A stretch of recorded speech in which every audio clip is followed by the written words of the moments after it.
ମାଗୁଣି ଜେଜର ଜଳଖିଆ ଆମ ଗାଁର ମାନଦଣ୍ଡ। ସବୁ ପ୍ରେମିକମାନଙ୍କର ପ୍ରେମିକା ସେଇ ଜଳଖିଆ।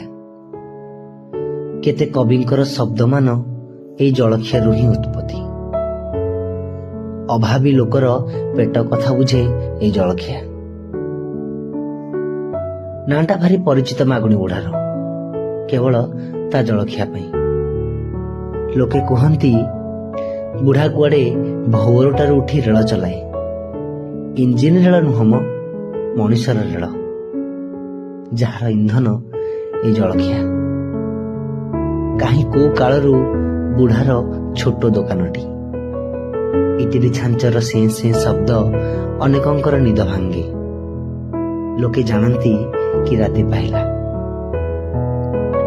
ଆମ ଗାଁ ମନ୍ଦିରର ପୂଜା ଡେରି ହେଇଯାଇପାରେ, ହେଲେ ମାଗୁଣି ଜେଜ ଆଜି ବି ସୂର୍ଯ୍ୟ ଉଦୟ ପୂର୍ବର ମଣିଷ। କେତେ ପାଠ ପଢି ବଡ ବଡ ଚାକିରି କରିଥିବା ଅଫିସର ବି ଧାଇଁ ଆସନ୍ତି ମାଗୁଣି ଜେଜର ଏଇ ଜଳଖିଆ ଖାଇବା ପାଇଁ। କଣ ଅଛି ସେ ରାଗୁଆ ତରକାରୀ, ଲୁଣିଆ ବରା ଆଉ ସିଝା ଇଟିଲିରେ? ଚମ ଧୁଡୁ ଧୁଡୁ ଶରୀର, ଆଖି ପତା ତଳ କଳା ପଡି ଯାଇଥିବା ମଣିଷ ଏଇ ଆମ ମାଗୁଣି ଜେଜ। ଜଳଖିଆ ତ ବାହାନା ମାତ୍ର। ବୁଢ଼ାର ହସ ଓ କଥା ଗୁଡା ଯେମିତି ଅମୃତ, ଲୋକେ ପିଇ ଯାଆନ୍ତି।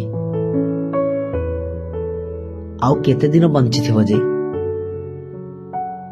ବାଳ ସବୁ ତ ଝଡ଼ିଗଲାଣି। ଖଣ୍ଡେ ଗାମୁଛାକୁ ବି ଶରୀର ନିଅଣ୍ଟ ପଡୁଛି। ଟଙ୍କା କଣ ସବୁ କିଣିପାରେ? କିଛି ବାଦ ପଡିଯାଏ ଟଙ୍କା କବଳରୁ। ପ୍ରେମ, ରାଗ, ଅଭିମାନ, ଏମିତି ଅନେକ। ବୋଧେ ତାହା ଆମ ମାଗୁଣି ଜେଜର ଅଳଙ୍କାର। ସେଇଥିପାଇଁ ସେ ଆଜି ମଧ୍ୟ ଚିର ଅମର। ଲୋକେ ଆଜି ମଧ୍ୟ ତାକୁ ମନେ ପକାନ୍ତି।